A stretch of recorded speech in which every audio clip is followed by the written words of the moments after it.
Estamos bien.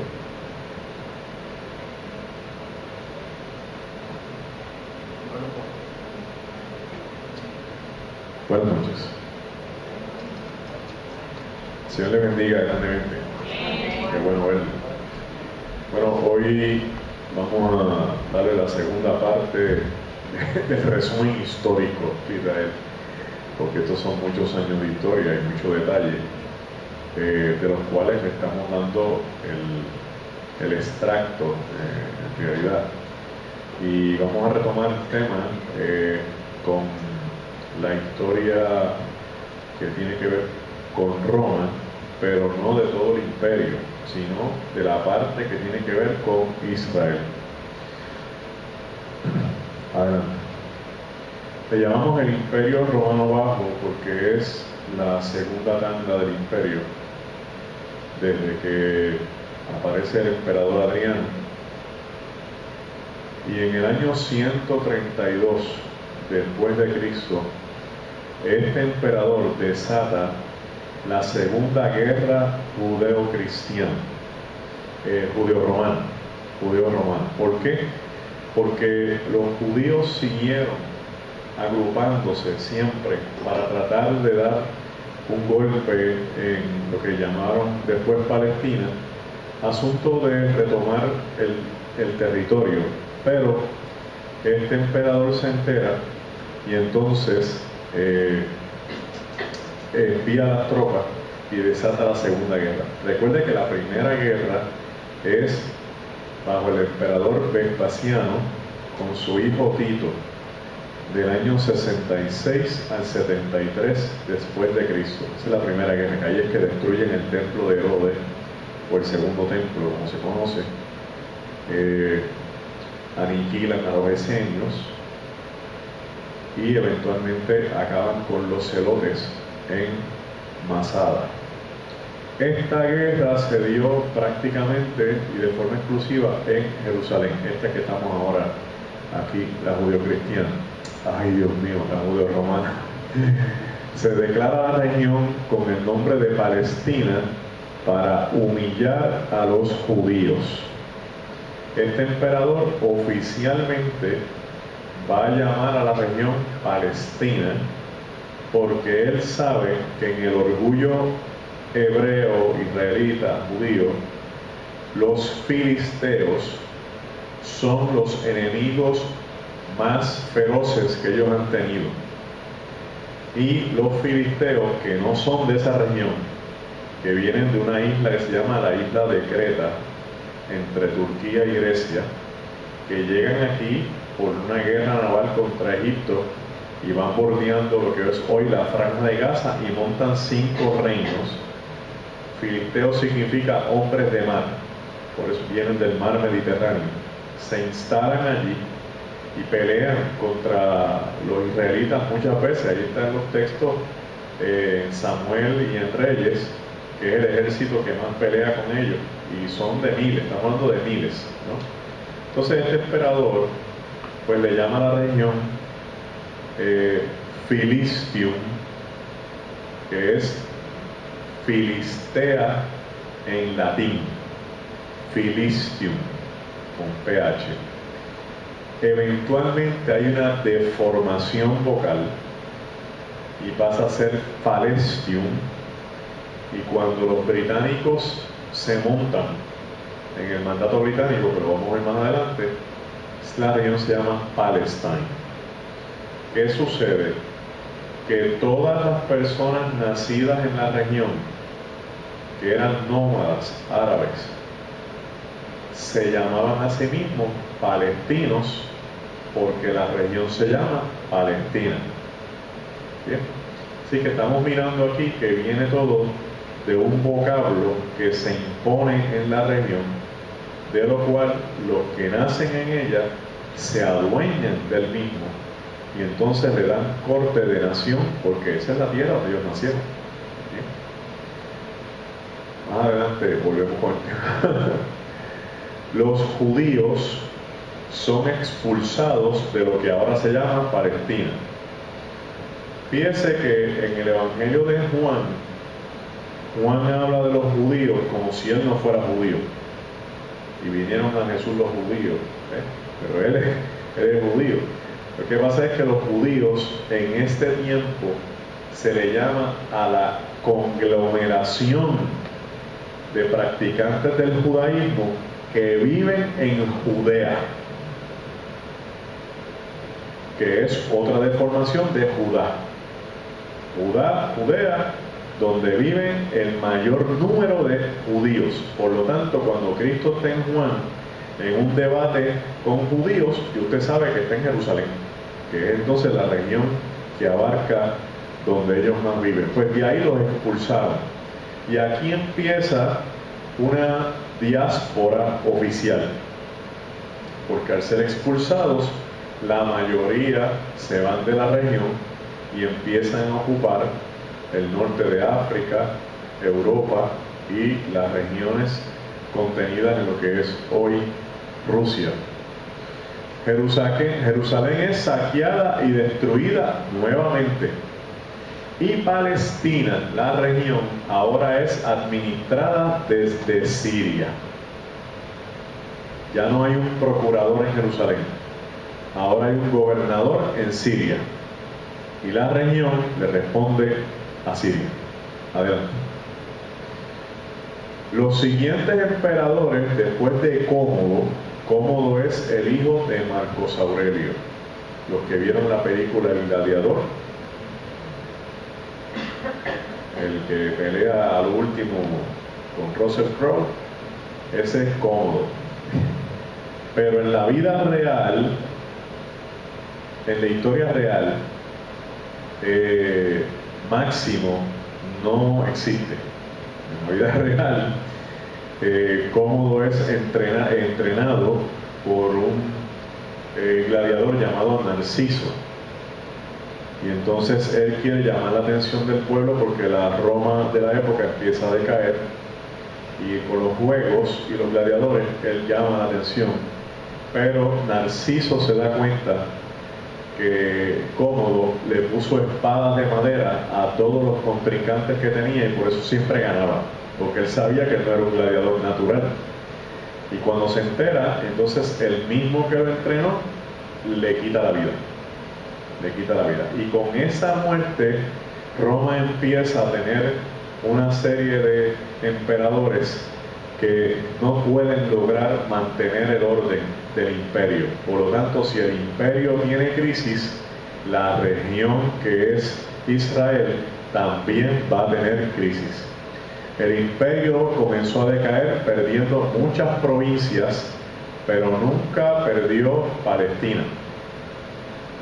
Los judíos intentaron reagrupar fuerzas para pelear contra Roma, pero tampoco lo lograron. Viendo el decaimiento del imperio, se reagrupan, pero no logran hacerlo. Se construye el Coliseo romano y se llevan a cabo grandes ejecuciones de seguidores de Cristo. Y en el Imperio Romano, en uno de los arcos de cemento del imperio, los judíos que ya vivían allí grabaron en la piedra una carreta alada por judíos, seguidos por soldados romanos, con un menorá, el candelabro de los 7 brazos, de 12 pies de alto por 10 de ancho, de oro puro, que era el que estaba en el templo. Ellos lo grabaron allí para que las futuras generaciones supieran que ese candelabro es bien posible que esté en las bóvedas del Vaticano. Ya para el año 320 aproximadamente, o un poquito antes, se empieza a desatar lo que se llamó el Imperio Bizantino, con sede en Constantinopla. Constantinopla viene de la palabra Constantinopolis, la ciudad de Constantino. El Imperio Bizantino se expandió por todo lo que usted ve ahí, y como usted podrá ver, no incluye Roma, porque aquí estamos en la división del imperio. el imperio de Occidente y el imperio de Oriente. El imperio de Oriente es Constantinopla, el imperio de Occidente es Roma. Bizantino viene de la palabra Bizancio, que es el fundador de este movimiento. ¿Por qué este movimiento? Porque la Roma imperial empieza a fragmentarse con la pérdida de provincias y la invasión de bárbaros, de húngaros y de africanos. Y entonces, que vienen del norte de África, y entonces el oriente se empieza a proteger y forman un imperio aparte que le da cierta secuencia al imperio romano. Este movimiento es el nuevo imperio romano. Roma se divide en dos partes, Oriente y Occidente. Con su división sufrieron grandes pérdidas territoriales y en este proceso surge Constantino el Grande y estableció su centro de poder en Estambul. Constantinopla estaba en Estambul, que es hoy la capital de Turquía. Quiere decir que Turquía tiene mucha historia de judíos y de cristianos. Promovió el cristianismo como la religión oficial del imperio para unificarlo.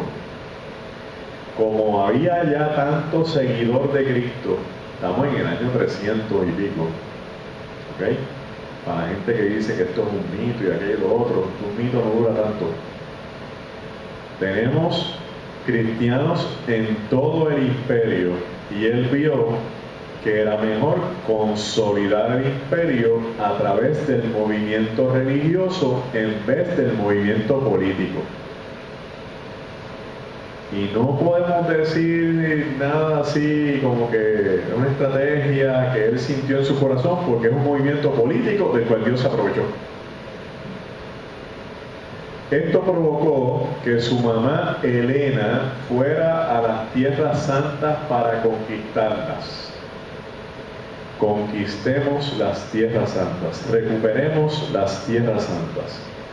Y vaya, porque hay muchos invasores en el medio.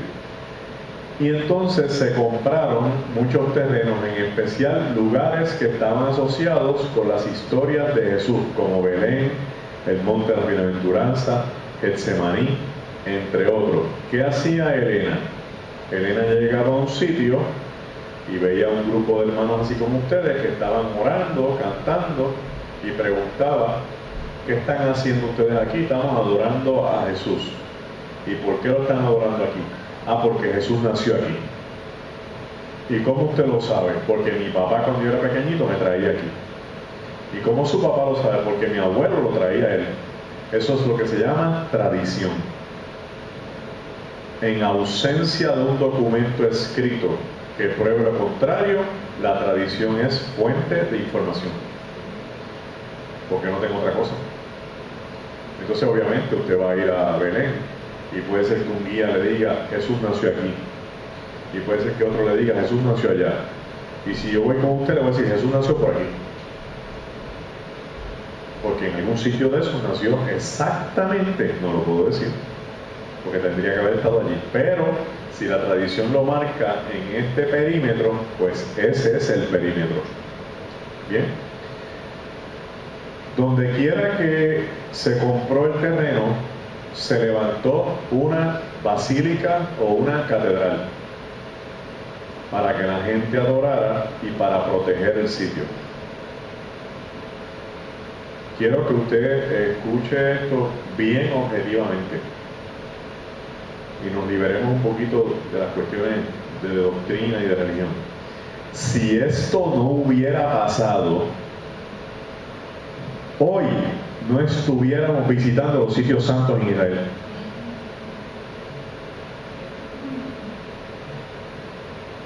Porque ni a los judíos ni a los musulmanes les interesa la historia de Cristo. Y el mito de que para los judíos Cristo es un profeta, eso no es cierto. Para la mayoría de los judíos, Cristo es, como mucho, un personaje histórico. Porque si fuera profeta, lo veneraban como veneran a Elías, como veneran a Moisés, como veneran a otra gente.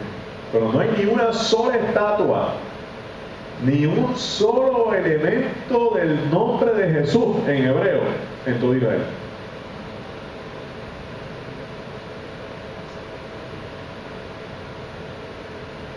Por eso es que hay que orar por ese pueblo. Constantino luchó 2 guerras más con los judíos y 3 con los samaritanos, las cuales obviamente los venció. Los bizantinos construyeron iglesias católicas, porque el concepto católico viene de la palabra universal, para que todo el mundo pudiera ir. En todo el territorio de Palestina, la Iglesia Católica se hizo cargo de los territorios, y este tiempo se caracterizó por los cánticos. Se llaman cánticos gregorianos. Eso.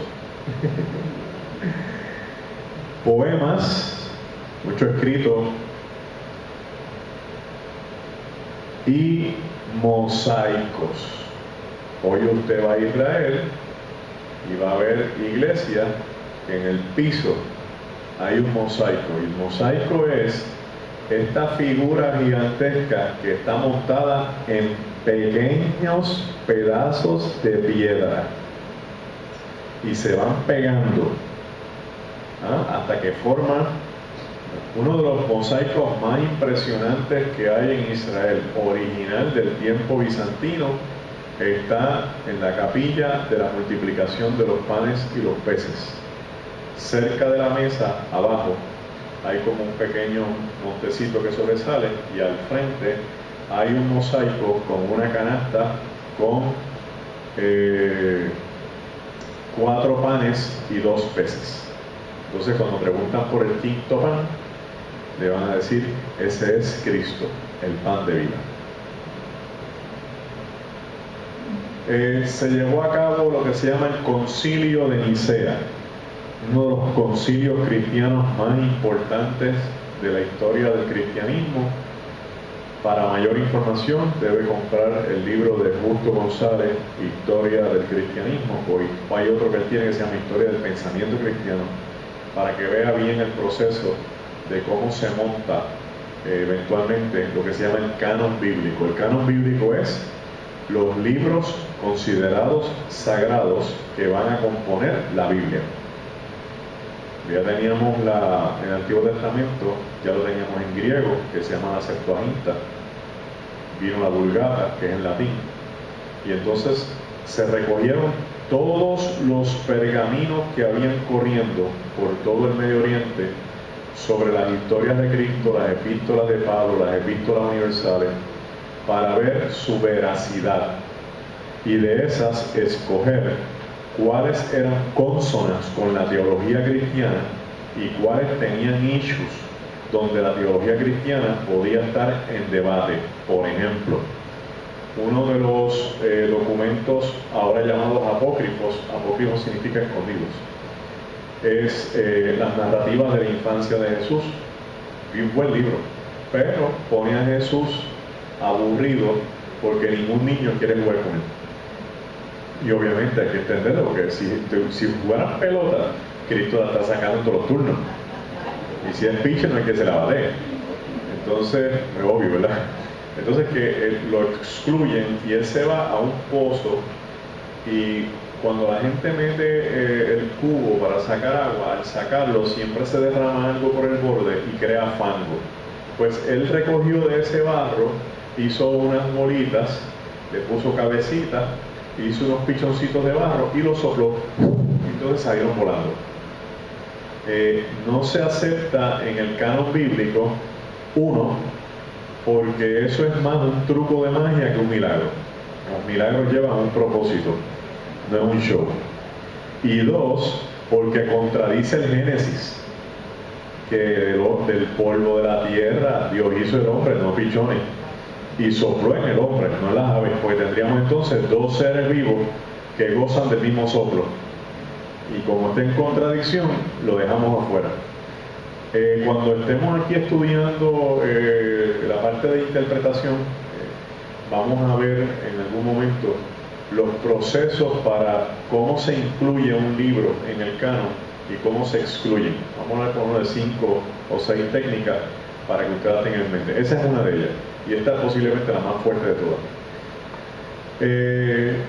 Se produjo el canon bíblico con los libros del Nuevo Testamento y el Credo Niceno. Los libros que se quedaron afuera fueron proclamados apócrifos. No todos se destruyeron, como alega Dan Brown en su novela El Código Da Vinci. Algunos usted todavía los puede conseguir en Amazon.com, como el Evangelio de Tomás, los Hechos de Poncio Pilato, entre otros. Se unificó el cristianismo en todo el imperio. Y ya tenemos el imperio bien montado, y el imperio es cristiano. Todo el mundo practica el cristianismo, y hay un fenómeno que quiero traerlo a colación para que lo tengan en mente. Como el imperio recibe gente de todos los lugares, tenemos multiplicidad de ciudadanías y de culturas. Entonces, cuando a la gente se le quería como que imponer el cristianismo, pero yo vengo de otra cultura, yo entro a la catedral y lo que hago es que sustituyo a María por Isis.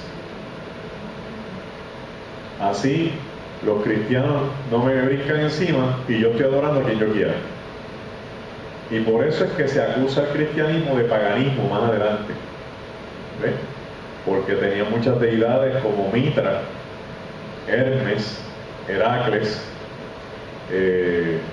Isis, y entonces se sustituyen y se forman algunas de las estatuas y de las imágenes parecidas unas con otras, para que la gente no cree ningún tipo de revuelta dentro de las culturas eclesiásticas, porque queremos paz y orden. ¿Bien? Surge un fenómeno llamado Mahoma,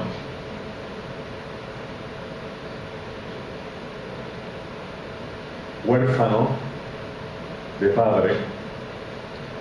La figura varonil que lo cría es su abuelo y su mamá, que si el papá muere es viuda, y por eso en el Corán hay mucha defensa para las viudas, porque es la figura que él respeta, la de su mamá viuda. Y para el año 638 después de Cristo, cuando el imperio bizantino estaba casi en el piso, se desata la primera ola de invasión musulmana. Y todo el mapa que usted ve ahí de color verde es todas las tierras que conquistaron del 638 en adelante.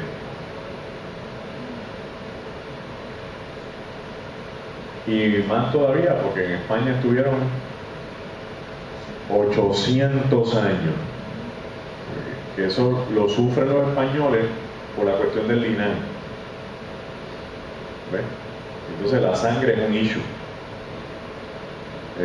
Y muchas historias que podríamos hacer, pero no quiero agotarle todo el tiempo, pero por lo menos usted ve las panaderías que están colgando los jamones y los perniles. Eso es una tradición de la época cuando España quería sacar a los musulmanes y a los judíos de su región. Entonces, para que no entraran en una casa de españoles, colgaban los jamones en las ventanas, porque sabían que ni los judíos ni los musulmanes comían carne de cerdo. Y dice, ahí viven españoles. Y la tradición se quedó, y entonces pasó a las carnicerías, pero viene desde ahí.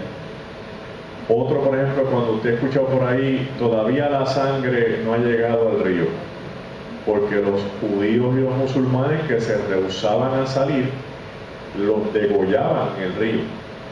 Y entonces preguntan, ¿cómo vamos? Todavía la sangre no ha llegado al río.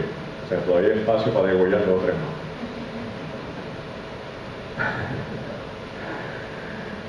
Y si sigo, no acabo. Se agarraban a alguien que entendían que estaba atentando contra la fe de la iglesia, lo llevaban a un puente y le amarraban un bloque en las piernas. Decía, bueno, si Dios está contigo, que te suelte el bloque, y lo tiraban. Ahí se desató la Santa Inquisición, pero es más. Con el surgimiento de Mahoma vino lo que se llama Islam. El Islam lo que significa es la religión del tercer libro.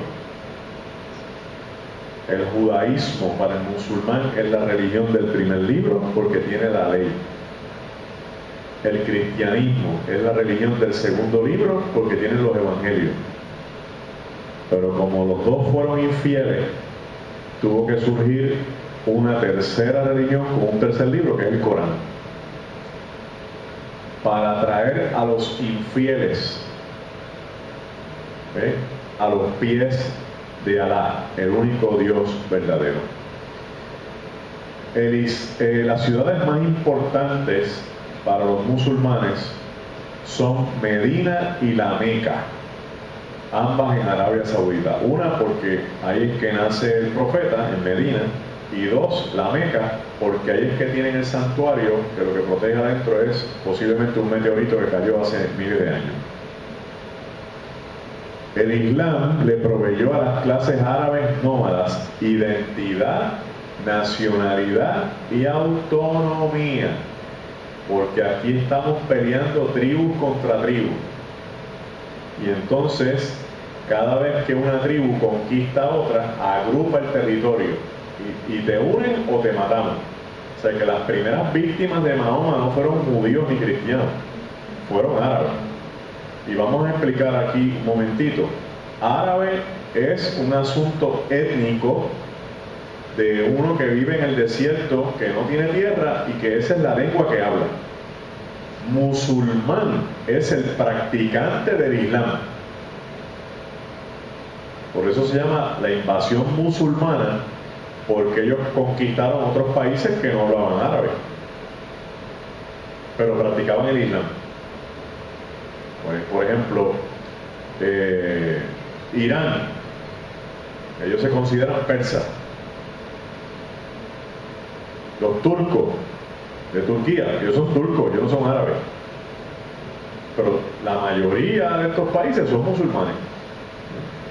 Etiopía, ellos hablan etíope, no hablan árabe.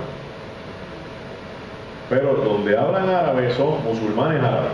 Y así se va fragmentando. Y gracias a Dios que eso es así, porque si estuvieran todos unidos, hoy tuviéramos más problemas de los que tenemos.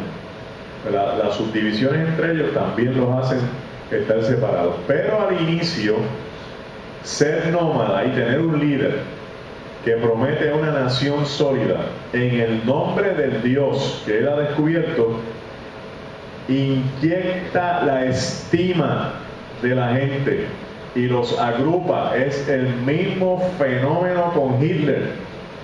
Son gente que están dotados de una capacidad extraordinaria para convencer a la gente, a las masas que están heridas en un elemento común. Y el Islam promovía la destrucción de los infieles. Cristianos, que no se someta a nuestra fe, picota. Judíos, también. Y tenían más misericordia con los cristianos y los judíos que con los paganos, ¿sabes? Pero con todo eso los liquidaban. ¿Por qué tanta pelea contra los judíos y contra los cristianos? Bueno, porque ellos aceptan que Dios se les reveló, y a través de Abraham, y a través de Moisés, y toda esta gente, pero se desviaron. Especialmente ellos hablan del judío, de la usura, de las trampas en los negocios, de no ser fieles a lo que creen, y que Cristo vino a enderezar a los judíos, pero encima de esto lo matan, y el cristianismo se desvirtúa. Y entonces Mahoma dice, por la idolatría, porque en Medina, en la ciudad donde él se cría, están vendiendo imágenes, están vendiendo collares, velas y todo lo demás. Y él dice, pero es que la Biblia dice que no tengan imágenes, o sea, en el Antiguo Testamento. Entonces él dice, los cristianos y los judíos han atentado contra Dios. Y por eso es que él tenía esta furia contra todo el mundo. Bueno, él dice que la teología del Espíritu Santo es una blasfemia. Y en el Corán dice, no digas que son tres, porque Alá es uno, único y verdadero. Contra Cristo dice, no digas que Alá tiene hijos, porque Alá es espíritu y no puede tener hijos. Todo eso está escrito en contra del lenguaje cristiano y del lenguaje judío. Sin embargo, tiene un capítulo completo dedicado a Jesús. Y lo llama el Hijo de María. Y lo pone haciendo milagros. Lo único que no le pone el elemento de la muerte en la cruz, sino que ahí murió otro, y mucho menos la resurrección, no te preocupes. Pero está creando hoy día un movimiento de búsqueda, porque como está en el Corán y lo están estudiando, ahora quieren saber más de Jesús. Y la fuente primaria no es el Corán, son los evangelios. Y entonces encuentran las discrepancias de si la segunda religión es el cristianismo y los libros son los evangelios, porque en el Corán le quitan lo que los evangelios plantean. Y ahí están en una lucha teológica sólida, especialmente un movimiento llamado los sufíes. Mahoma conquistó múltiples religiones y unificó los árabes de todas las regiones conquistadas para que los árabes fueran los que dominaran los territorios. Cerca del año 638, los musulmanes conquistaron a Jerusalén de manos de los bizantinos. Ahí viene otra conquista de Jerusalén. Además, conquistaron todas las demás poblaciones de la región llamada Palestina. Y donde quiera que había una iglesia, la destruyeron y construyeron una mezquita. ¿Por qué?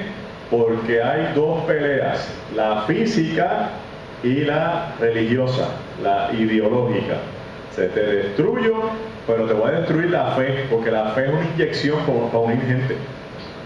Te separa a alguien que te viene de una destrucción y Dios nos está llamando, y la gente se va a agrupar, porque en ausencia de una voz de esperanza, el que la proclame se convierte en el líder. Jerusalén se convirtió en la tercera ciudad del mundo musulmán, de acuerdo con una visión de Mahoma. En uno de los capítulos en árabe se llama suras. En uno de los suras, y los versículos se llaman aleyas, se titula El viaje nocturno.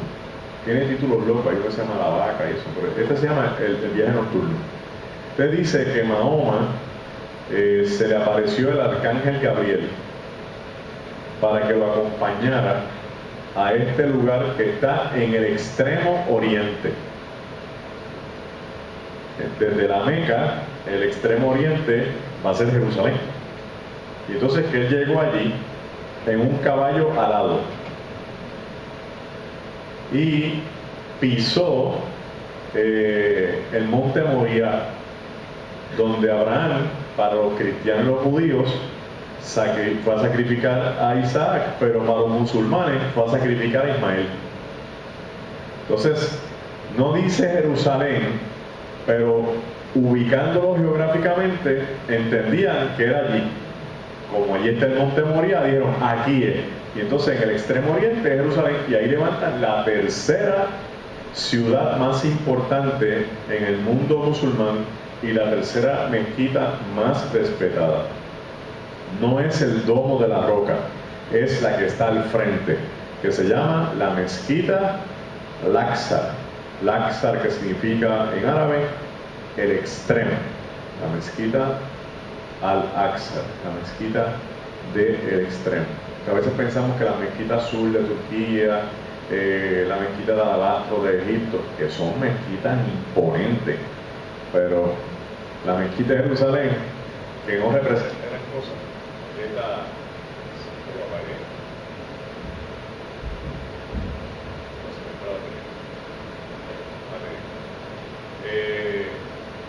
uno puede pensar, ¿verdad?, que las mezquitas estas que uno visita en los viajes turísticos, bueno, impresionante, pero no es por la estructura, es por el valor histórico. Que esté amarrado al Corán.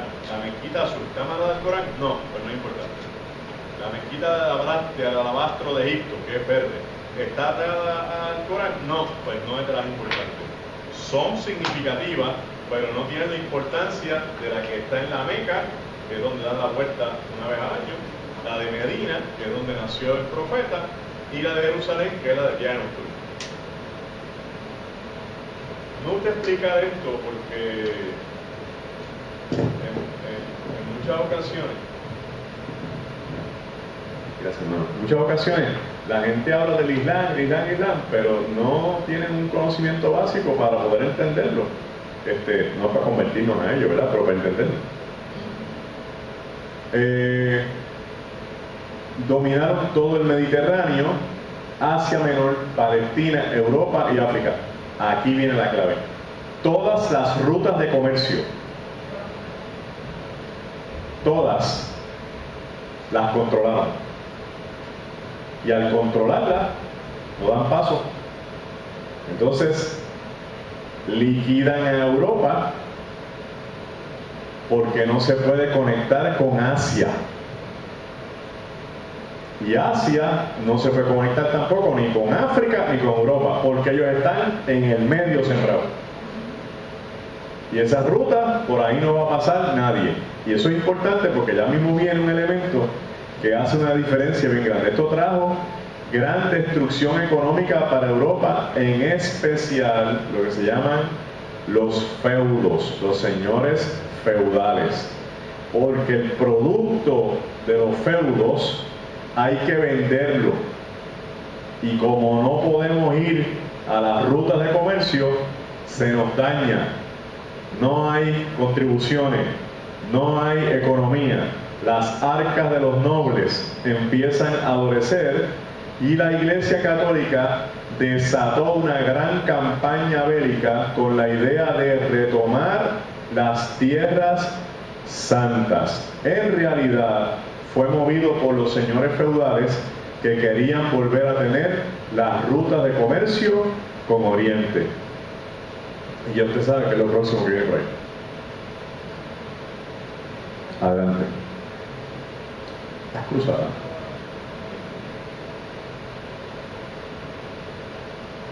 Con el lema "Retomemos la Tierra Santa", se desataron cerca de 9 cruzadas, agrupando ejércitos de toda Europa, incluyendo Inglaterra,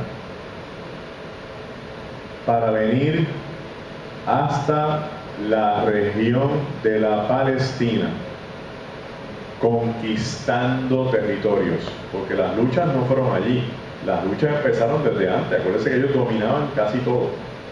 Entonces ellos vienen empujando musulmanes que llevan ahí ya tiempo.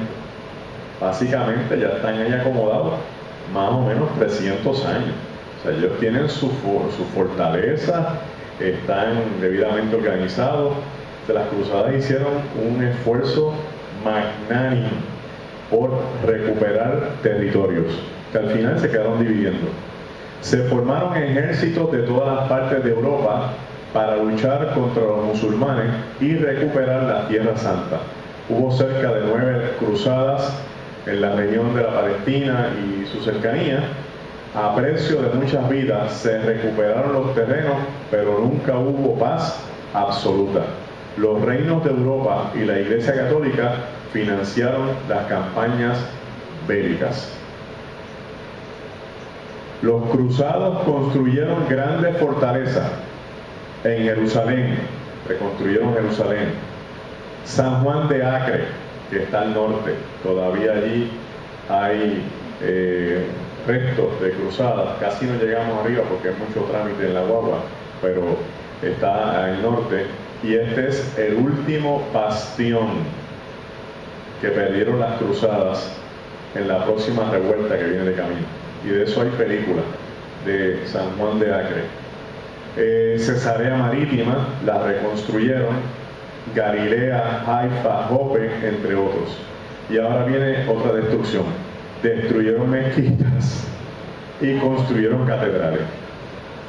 Así que, si hoy yo voy a Israel y veo una catedral que está encima de lo que era una mezquita, que está encima de lo que era otra basílica, ese sitio es casi 100% verdadero.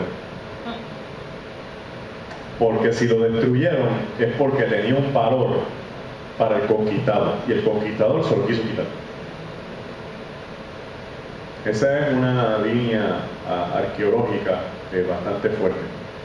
Se adelantó la causa, lograron dividir a los musulmanes, quienes no lograron volver a unirse, y a la misma vez Europa liberó la sobrepoblación que tenía y alivió las cargas económicas de los señores feudales, porque con tanto hombre que se iba al combate y tantos muertos, pues entonces se liberó la sobrepoblación.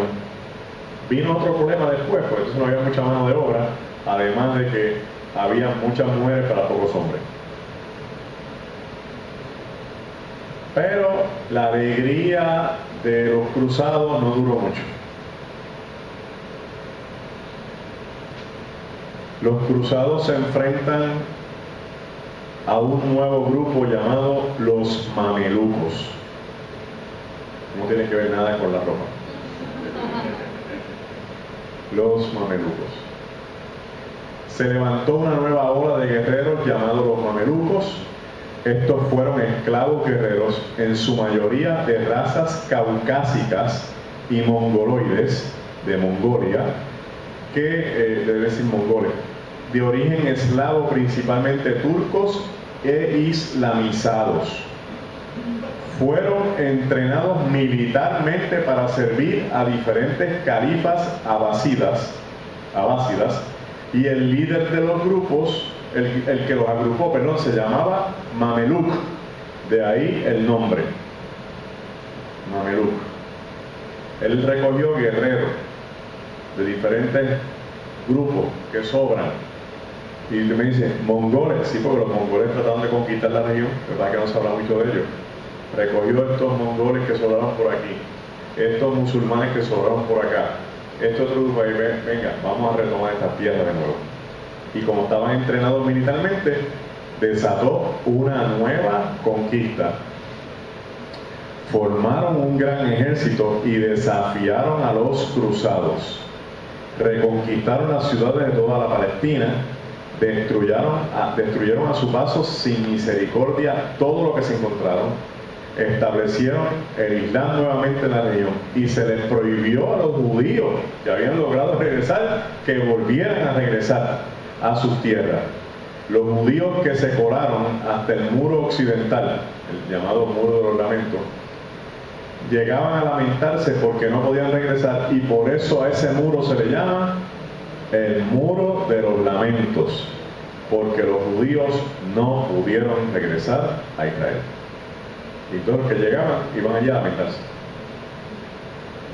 Construyeron en Jerusalén la tercera mezquita más importante del Islam, que es la que le mencioné. Hicieron la grande, la del Extremo Oriente, llamada la Mezquita del Extremo Oriente, año 1130, por ahí aproximadamente, 1230.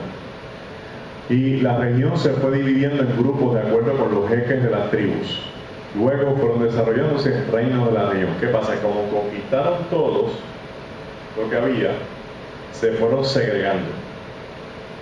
A un lado los hachemitas, a otro lado los wasabi, a otro lado aquellos.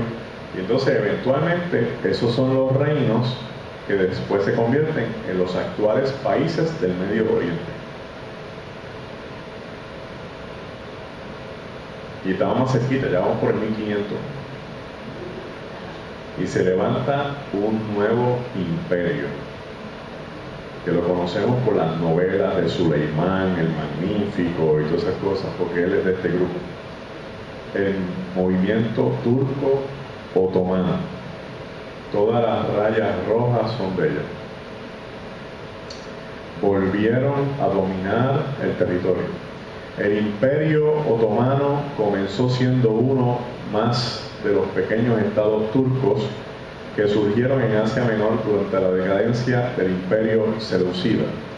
Los turcos otomanos fueron controlando paulatinamente los demás estados turcos, sobrevivieron a las invasiones mongolas, como le dije ahorita, bajo el reinado de Mehmed II, y acabaron con todo lo que quedaba del imperio bizantino. La primera fase de la expansión otomana tuvo lugar bajo el gobierno de Osman el primero y siguió los reinados de Orhan Murad Beyazid el primero a expensas de los territorios del imperio bizantino. Bulgaria y Serbia y Bursa cayó bajo su dominio en el 1326 y Adrianápolis en el 1361, o sea, donde se fueron agrupando por estados. Se formó un estado mayor. Donde quiera que los bizantinos habían establecido una ciudad, fíjese que ya después los bizantinos pasaron los musulmanes, las cruzadas y los mamelucos. Ellos tomaron como punto de base para conquista lo que los bizantinos habían dominado. Y fueron y dominaron las ciudades principales originalmente bizantinas para empezar a conglomerar todo debajo de su imperio. Las victorias otomanas en los Balcanes alertaron a Europa Occidental sobre el peligro que este imperio representaba y fueron el motivo central de la organización de la cruzada de Segismundo de Hungría. El sitio que pusieron los otomanos a Constantinopla fue roto gracias a Tamerlán, caudillo de los mongoles, que tomó prisionero a Beyazid en el 1402, no se preocupe que nada estuviera en el examen. Pero el control mongol sobre los otomanos duró muy poco. Finalmente, el imperio otomano logró conquistar a Constantinopla en el 1453. Y en el 1492, Colón llega a esta zona. Va pasando lo que pasa en el lado del mundo y lo que pasa en otro lado del mundo. Adelante.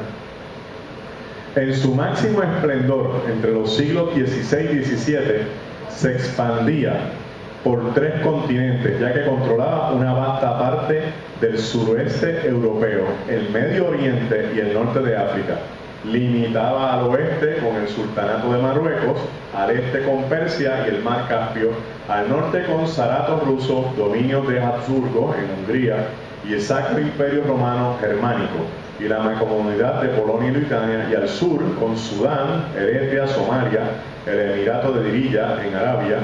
El Imperio Otomano poseía 29 provincias, además de Moldavia, Transilvania, Valaquia, Crimea, que eran estados vasallos. Esto es un señor imperio. Desde el 1453 hasta el 1917 acabaron con la región, porque era un sultán detrás de otro, un sultán detrás de otro, un sultán detrás de otro. Cada sultán quería palacios, quería riquezas, construía mezquitas, miles de torres, y todo es a costa del territorio que ya no producía tanto. Este es un territorio bien sufrido, como usted ha visto, y todavía. El imperio estuvo en el centro de las interacciones entre el este y el oeste durante 6 siglos, con Constantinopla como capital y el territorio que se conquistó bajo Suleimán el Magnífico, correspondiente a las tierras gobernadas por Justiniano el Grande 1000 años antes. El Imperio Otomano era, en muchos aspectos, el sucesor islámico de los antiguos imperios clásicos. numerosos rasgos y tradiciones culturales de estos en campos como la arquitectura, la cocina, el ocio y el gobierno. El ocio. Porque para nosotros, ocio es vagancia. En el Oriente, ocio es el tiempo para la reconstrucción interna de la persona. Cuando la persona logra reconstruirse de una crisis, de una depresión, de una angustia, sale del ocio para entrar en el negocio, que es la negación del ocio. Esa gente nos lleva miles de años, ¿verdad? Pero aquí decimos que el ocio es la madre de los vicios, pero en Oriente no. En Oriente la persona tiene que meditar sobre su vida, sobre su familia, sobre su relación con Dios. ¿Qué voy a hacer? ¿Dónde estoy? ¿Hacia dónde me dirijo? Y ese tiempo se llama ocio. Así que seamos ociosos. Estos rasgos culturales más tarde se mezclaron con las características de los grupos étnicos y religiosos que vivían dentro de los territorios otomanos y crearon una nueva y particular identidad cultural otomana, incluyendo el idioma, que es bien complicado. Y usted los escucha y parece que es una mezcla de francés con latín, árabe y cualquier otra cosa. Tienen como 14 vocales. La pronunciación es bien difícil, pero esto es por la mezcla de multiculturas. Durante el siglo XIX, diversos territorios del Imperio Otomano se independizaron, principalmente en Europa, y las sucesivas derrotas en guerras y el auge del nacionalismo dentro del territorio llevaron al decaimiento del poder del imperio. Su participación en la Primera Guerra Mundial, seguido con la ocupación de Constantinopla y el surgimiento de movimientos revolucionarios dentro de Turquía, le dieron el golpe mortal y resultó en la partición del Imperio Otomano. El imperio, bajo la dirección de un sultán, fue abolido el 1 de noviembre de 1922 y un año después el califato. El califato es el gobierno dominado por un califa. Emirato, califato. Emirato, un emir, que aunque crea en el Islam, no tiene línea con el profeta. Califato, de califa, que de algún sitio tiene sucesión de Mahoma. Los movimientos revolucionarios que lo habían derrocado se agruparon y fundaron el 23 de octubre de 1923 la República de Turquía hasta el día de hoy. Y aquí viene esta gente, que esta gente va a complicar el mapa. Bien. De 1912 en adelante se desata la Primera Guerra Mundial, que es prácticamente un copycat de la Segunda Guerra Mundial, porque el enemigo común es Alemania. Lo que pasa es que aquí los turcos se unieron. Entonces están peleando franceses, ingleses, americanos en contra de alemanes y italianos y turcos otomanos, básicamente. A los ingleses le interesa conquistar el Medio Oriente y para eso tienen que derrotar el imperio turco otomano. La razón, porque siempre hay una razón. Ya estamos en el 1917. Inglaterra es expulsada de las Américas en el 1776 con la Guerra de la Independencia del 4 de julio. Al perder las 13 colonias y no poder montar negocios más nunca en las Américas, empiezan a mirar a otros países. y empiezan a desatar conquistas en África, entre ellas las más famosas Egipto, que si usted va a Londres y entra al museo no tiene que ir al Cairo, porque casi todo lo que estaba en Egipto lo tienen ellos allá y no se lo han devuelto. Las conquistas de Sudáfrica hasta que llegó Nelson Mandela, Australia, Nueva Zelanda, Nueva Guinea, Indonesia, India, entre otras. Pero como es tan difícil llegar por mar, yo puedo llegar por tierra si cruzo por el Medio Oriente, pero mientras los turcos otomanos estén ahí, yo no voy a poder. Entonces, ¿qué hago? Diseño un plan. Venga. Al final de la Primera Guerra Mundial, Israel cambió de manos del derrotado Imperio Otomano a las fuerzas británicas de ocupación, y el Reino Unido se le concedió el control de Palestina, que es Israel hoy, lo que se llama Cisjordania, la Franja de Gaza y Jordania, por la Conferencia de Paz de Versalles, que estableció la Sociedad de las Naciones. Y en el 1919 nombró a Herbert Samuel, exdirector general de Correos en el gabinete británico, quien fue fundamentalmente que trabajó en la redacción de una declaración llamada la Declaración de Balfour, como su primer alto comisionado en Palestina. ¿Qué está pasando? Los ingleses no pueden, ni los franceses, sacar a los turcos de allí si no los ayudan los árabes de la región.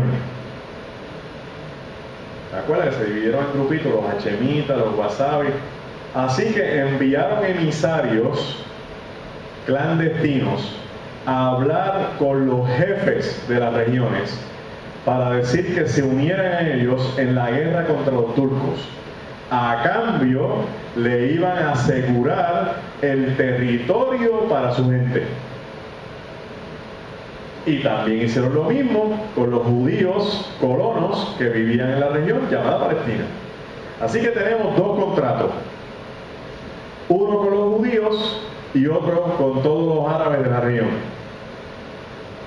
Como ganaron la guerra, ahora cada cual viene a pedir lo que le ofrecieron. Bien, pasa a la próxima. Exacto. Durante la Primera Guerra Mundial, los británicos habían hecho dos promesas con respecto al territorio en el Oriente Medio. Gran Bretaña había prometido a los locales árabes a través de Lawrence de Arabia, que busca la película con Peter O'Toole, Be My Guest, con Omar Sharif, la independencia de un país unido árabe que cubriría la mayor parte del Medio Oriente árabe a cambio de su apoyo a los británicos en la guerra. Y Gran Bretaña se había comprometido a crear y fomentar una nación judía en las condiciones de la Declaración de Balfour de 1917. Tenemos aquí ya el próximo conflicto. Esta la deja ahí un momentito. ¿Qué pasó? Pues está bien. El territorio que tiene problema es ¿cuál? Palestina. Pues vamos a repartir los demás.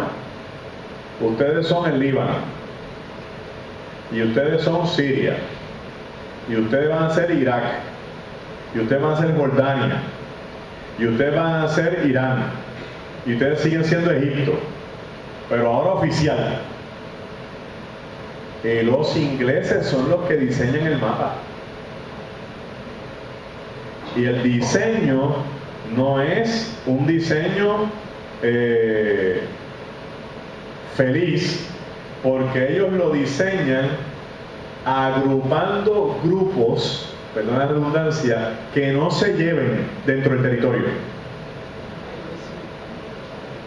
Por eso la guerra de Siria tiene 7 grupos diferentes. ¿Qué pasó en Irak? 50% de los iraquíes eran chiitas, que son de armas tomadas, que son más hacia Irán que hacia Irak. Lo que pasa es que como son árabes, no pueden estar del lado de Irán porque ellos son persas. Entonces los tengo divididos divide y vencerás. Bien, los tenemos ya montaditos así. Entonces ahora nos queda Palestina. ¿Qué hacemos? Bueno, en el 1947, ellos están ahí desde el 1920, han pasado 27 años. A raíz de los crecientes niveles de violencia, el gobierno británico se retiró de Palestina. El plan de partición de la ONU de 1947 logró dividir el mandato en dos estados, un estado judío y un estado árabe, que proporcionan cerca de la mitad de la superficie de la tierra a cada estado. Inmediatamente después de la aprobación del plan de partición de las Naciones Unidas, la Asamblea General, los dirigentes árabes palestinos rechazaron el plan para crear, hasta ahora sin nombre, un Estado judío y pusieron en marcha una guerra de guerrilla. Como ya los demás estaban preparados, todos los demás países árabes se fueron en contra de una partición, que hubiera un Estado judío, negaban el que el Estado judío tuviera legitimación para poder estar allí, porque su alegación dice que en el año 586 a.C. ellos sufrieron una derrota con Babilonia de la cual nunca se recuperaron, y como nunca se recuperaron, no tienen derecho al territorio. Pero los judíos, por su parte, plantean que ese territorio le pertenece desde que Abraham se estableció allí y de la promesa que Dios le ha dado. Entonces tenemos una raíz histórica militar contra una raíz religiosa teológica. Seguimos, vamos a complicarlo.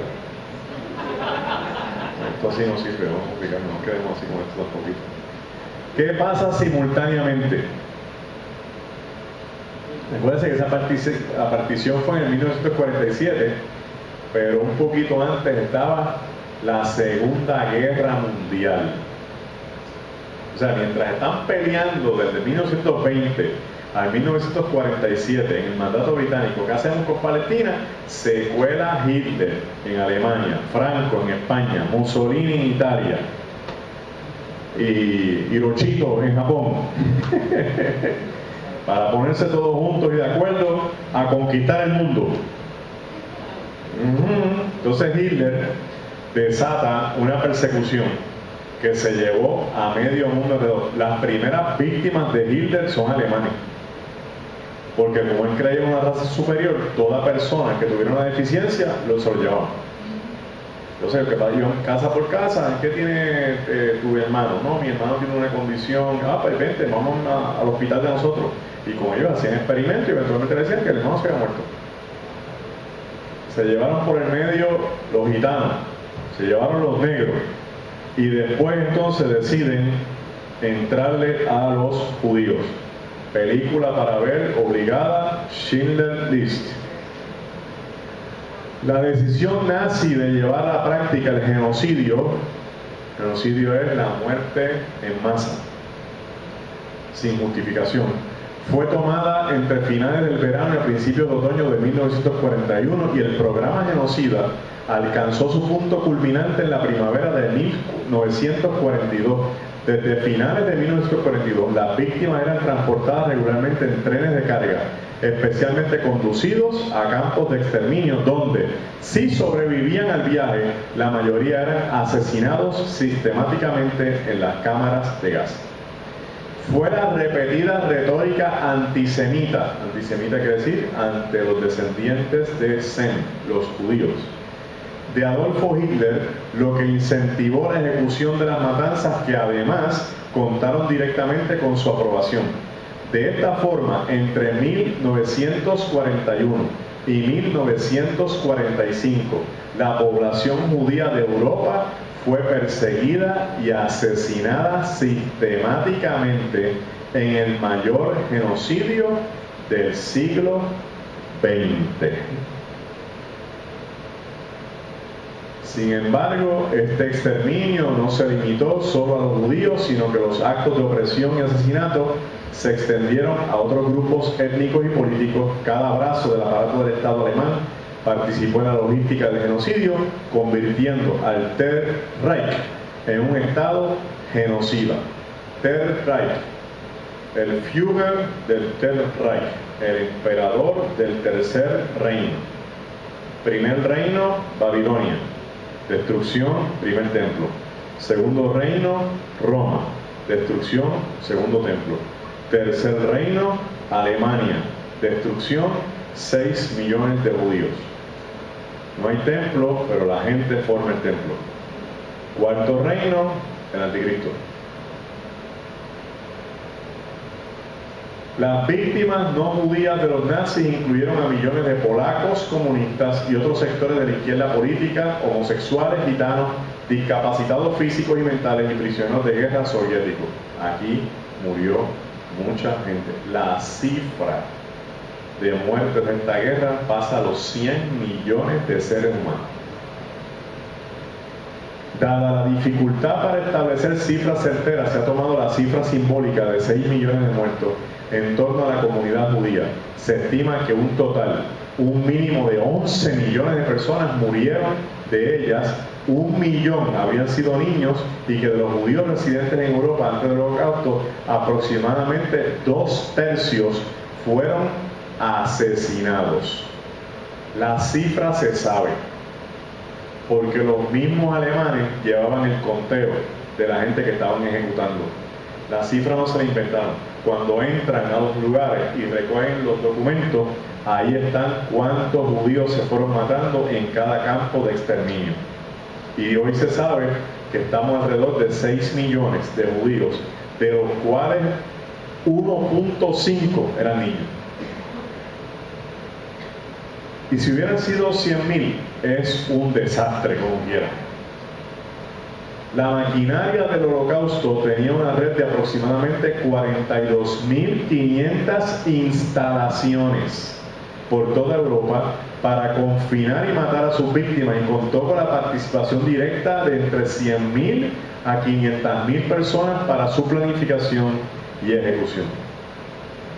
Grave. Cuando el mundo vio la masacre, que no la presentaron los judíos, la presentaron los soldados soviéticos, los soldados americanos, los soldados británicos, que entran y con sus reporteros de prensa se encuentran con aquellas catástrofes de fosas comunes que los arrastraban en tractores y los tiraban a todos adentro, tirándole cal por encima, de gente que los encontraron dentro de cajas, dentro de establos, todavía vivos, deshidratados, a punto de morir, y que no podían creer lo que estaban viendo, porque creían que estaban viendo visiones ya a punto de morir, y era gente que vino a socorrerlo. Toda esa fotografía se le presentó al mundo y la gente fue conmovida, y eso ayudó a conceder un terreno para los judíos. Se llevó a cabo una votación para determinar que los judíos se quedarán en la región de Israel, y más de un 85% de los países votantes votaron a favor. Obviamente el resto son todos árabes que votaron en contra. Venezuela votó en contra. El Estado Judío de Israel, 14 de mayo de 1948 al presente. La foto que está arriba es Teodoro Herzl. Cuando hablemos eventualmente del conflicto palestino-judío, vamos a hablar de él, porque él es el padre del sionismo. Él es el que inyecta al mundo judío a creer en que son una nación escogida y hay que retomar la tierra de Israel. El hombre que está de pie en la foto se llama Ben Gurion, primer ministro de Israel, y el cual su nombre está en el aeropuerto internacional de Tel Aviv. El 14 de mayo de 1948, un día antes del final del mandato británico de Palestina, los líderes de la comunidad judía en Palestina, dirigida por el primer ministro David Ben Gurion, realizaron la declaración de independencia y el Estado de Israel, que se estableció sobre la partición correspondiente dada por parte de la sigla que después se convirtió en la ONU para el Estado judío.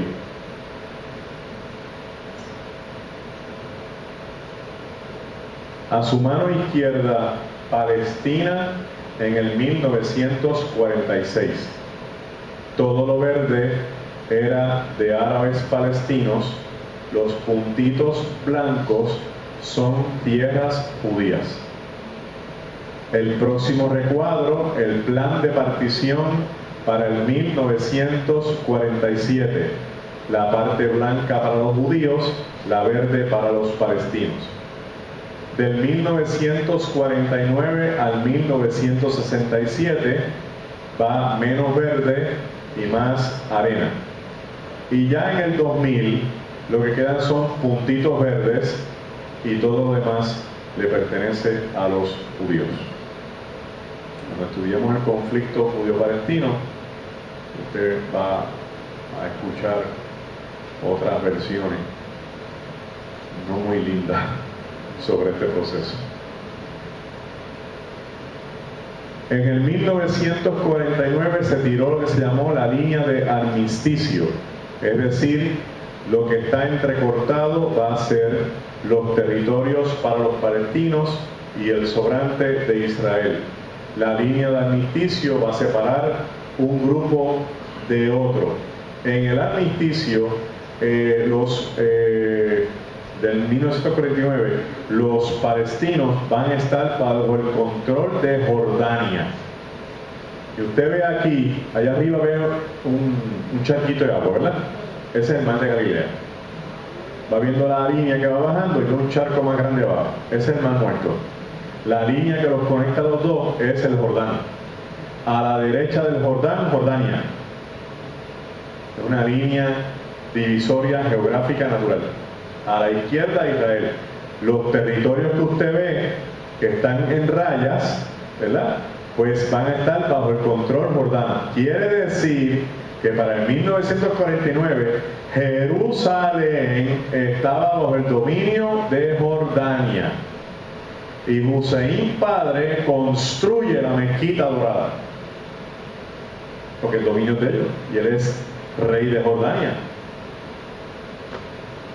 Seguimos.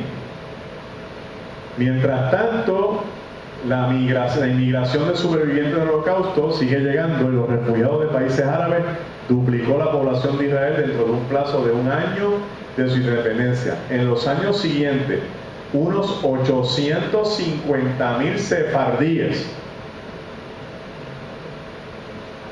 de España y de las regiones de Europa y judíos misraí huyeron o fueron expulsados de los países vecinos árabes y de Irán. De estos, aproximadamente 680,000 se establecieron en Israel. Usted puede buscar el documento Éxodo judío de países árabes, porque al crearse el Estado, los árabes se les fueron en contra y los votaron. Váyanse de Egipto, váyanse del Líbano, váyanse de Siria. Seguimos. La población judía de Israel continuó creciendo a muy alta tasa por año, alimentado por las olas de inmigración judía desde todo el mundo, sobre todo la ola de inmigración masiva de los judíos soviéticos después de la perestroika, que llegó a Israel a principios de los años 90 tras la disolución de la Unión Soviética, que de acuerdo con la ley del retorno tienen derecho a convertirse en ciudadanos israelíes a su llegada. Tan solo cerca de 380,000 judíos rusos llegaron entre 1990 y 1991. Comen